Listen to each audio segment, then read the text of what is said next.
বাংলাদেশের 4 বলে প্রয়োজন 8 রান। পারবে কি বাংলাদেশ? বল করলেন বোলার, এবার কিন্তু ব্যাটে লাগাতে পারেননি। ওহো, তবে দৌড় দিয়েছেন তাসকিন। উইকেট কিপারের হাত থেকে বল ছুটে গিয়েছিল। যতক্ষণে বল ছুড়ে মারলেন উইকেট কিপার, তার আগেই কিন্তু ঝাঁপিয়ে পড়ে মাহমুদুল্লাহ রিয়াদ সম্পূর্ণ শরীরটাকে নিংড়ে দিয়ে ঝাঁপিয়ে পড়লেন।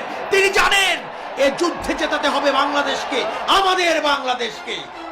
এবার কিন্তু দেখতে পাচ্ছি মেন্টর মাশরাফিকে, সাথে শাকিব, তামিম সবাই কিন্তু বাউন্ডারি কাছে এসে করতালি দিয়ে উৎসাহিত করছে।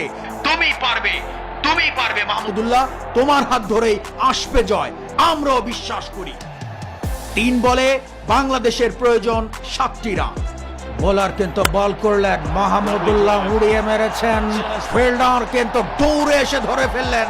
তৎক্ষণে কিন্তু 2 বারের মতো জায়গা পরিবর্তন করলেন, অর্থাৎ 2টি রান বাড়ল। বাংলাদেশকে জিততে হলে প্রয়োজন 2 বলে 5 রান। সবাই কিন্তু যার যার জায়গায় সৃষ্টিকর্তার নিকট প্রার্থনারত, আমরাও তাই। বল করলেন বোলার, আবার কিন্তু ডট বল হয়ে গেল, অর্থাৎ শেষ বলের সমীকরণ 5 রান। এই টুর্নামেন্টের শেষ বলে জিততে হলে 6টি রান করতে হবে। পারবে কি বাংলাদেশ? পারবে কি মাহমুদুল্লাহ?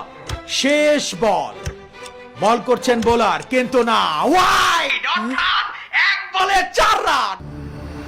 শেষ বল, পারবে কি বাংলাদেশ? পারবে কি মাহমুদুল্লাহ?